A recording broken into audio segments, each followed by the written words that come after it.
So it can't be that simple. The mind will say, it can't be that simple. We've heard stories of meditators who meditated on tops of mountains for thousands of years.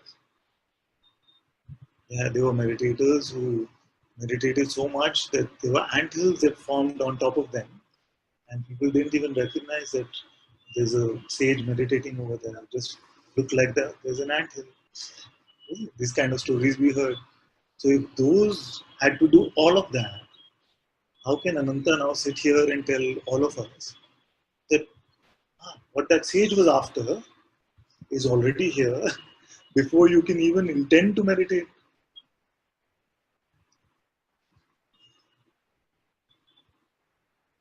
Is it possible?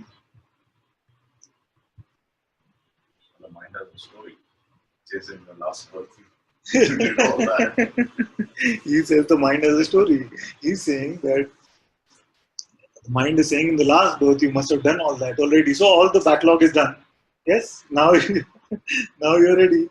So all of you, okay, let's take that story. As far as stories go, it's not so bad. Okay. So now,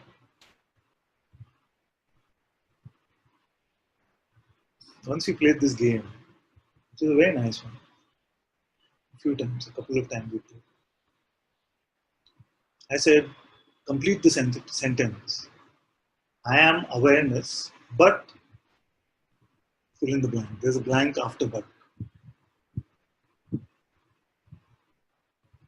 How many have the but? Don't be scared.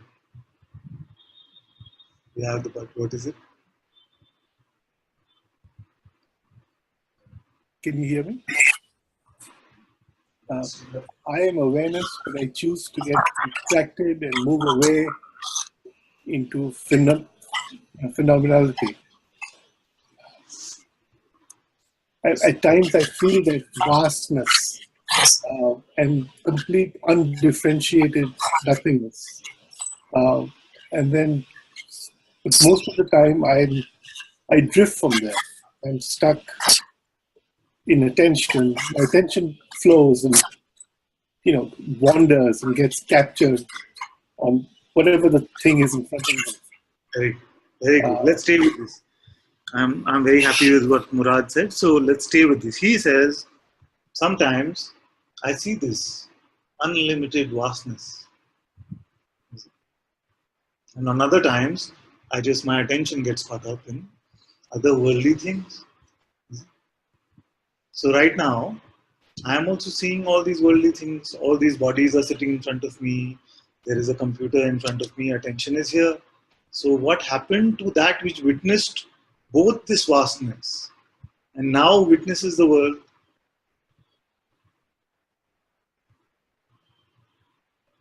You see, many times we can get the idea that if we are experiencing or witnessing or perceiving some vast space or some big white light, you see, unlimited. You see, because the mind hears these words and it is happy to collaborate in this way. And sometimes when we experience our own presence in this way, we feel like this is the most beautiful. And the mind will say, when it is that, then you are free. When it is not that, then you are not free. But this is not true. Just by the movement of attention doesn't mean that you moved. That which attention reports to remains the same. So even in this, you see, the eye is such a chameleon, as Guruji says. It attaches to the attention also, which is such an intimate tool. So when it goes somewhere, we say, I went. You see? Now, where is that to which attention is reporting? What happened to that one? It's still here. But in my experience, it gets covered up because the attention flits to different things and it gets covered up. And then many times the attention falls back upon itself and I experience myself as thatness. And then the attention flows and that aspect of me flows out again. It's still there. I am still there, but it gets covered up by, the attention to I, me. Yes. So I have some good news for you.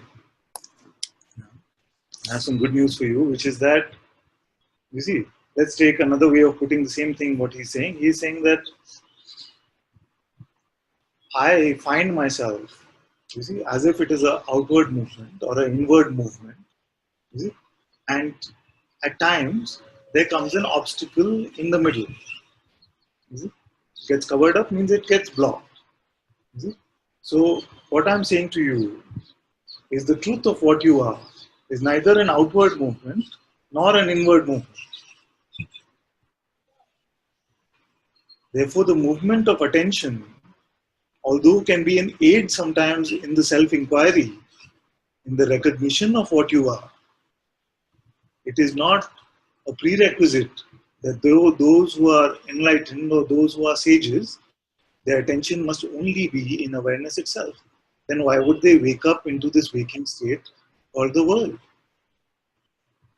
You see, there can exist nothing without our attention on it. So when awareness or the self is done playing the game of its dynamism, of its dynamic aspect, the appearance as the world, then it might not ever wake up. You see? So the fact that there is something that still wants to experience itself in this phenomenal way, then the waking state will come. What we are saying is that no movement, either left or right, or in or out, is required for you to be yourself. You see? Therefore, the truth can never be covered up. It can at best be a pretense. It can at best be a facade, which all of us have been playing. You see? So this is another very, very popular mind trick. It's one of the trump cards of the mind, which tells you that, see, that experience which you had in which there was nothing at all, it was just unlimited space. When you stay in that experience, then you will be free. It comes and says like that.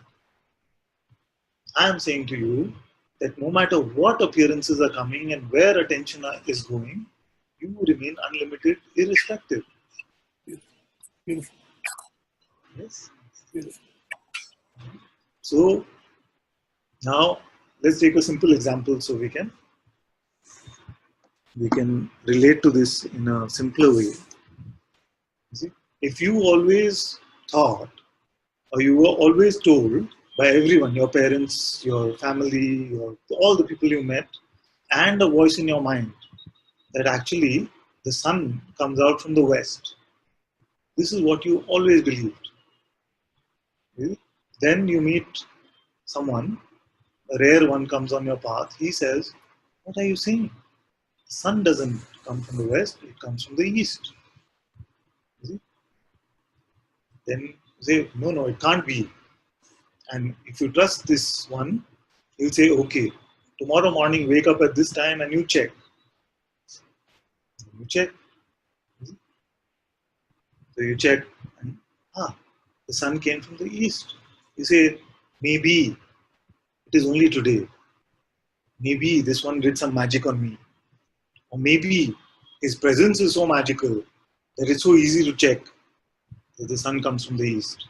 You see, all of the things that we hear from in Satsang. It's so easy in Satsang. Then you say, okay, you check again, you check again, you check again. You checked 100 times. You see? Now the mind will come with its trick and say, you have to be in that checking state, otherwise the sun will come from the west.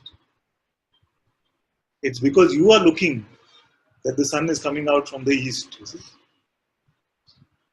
It is not true. Whether the insight is there or not, whether you are checking this or not, Whether attention is going to thousands of objects in the world or it is remaining unattached to any phenomena, you are the self.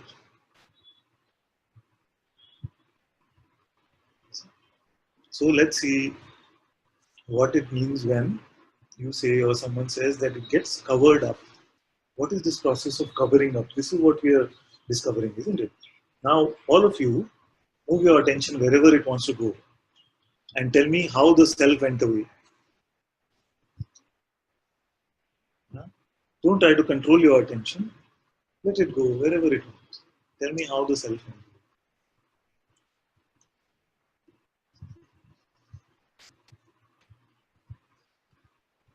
away. Did it go? Did something get covered up?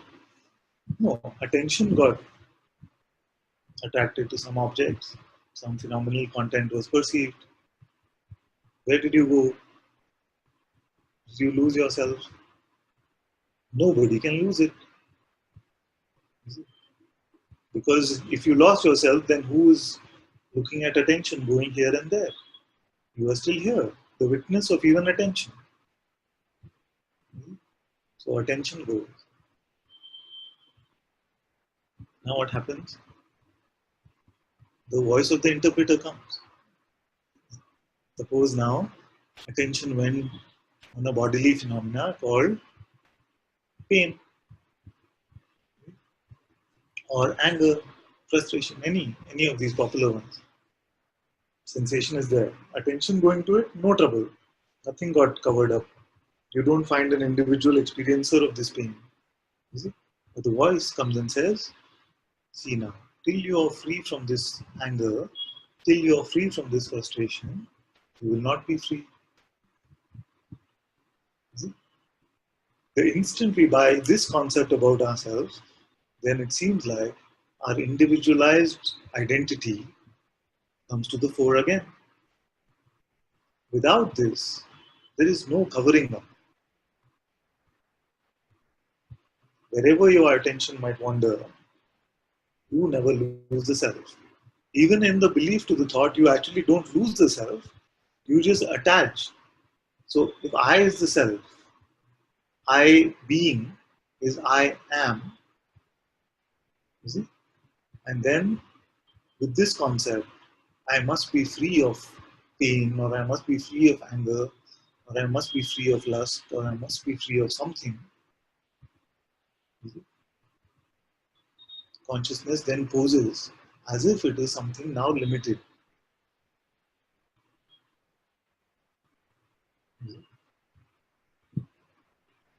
So this is the getting duped by illusion. It is not in the play of attention alone. It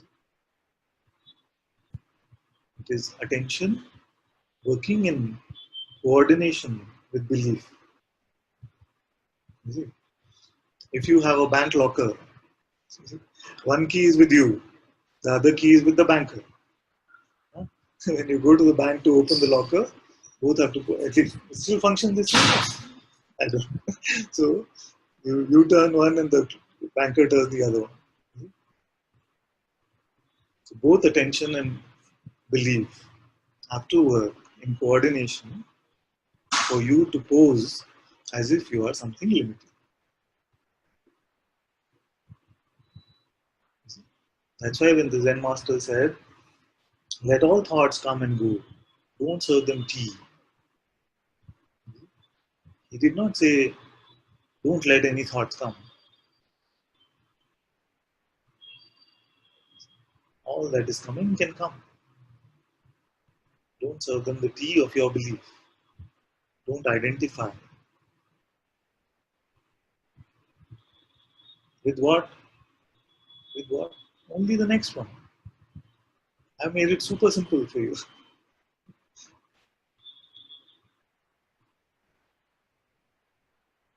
Because your starting point is this freedom.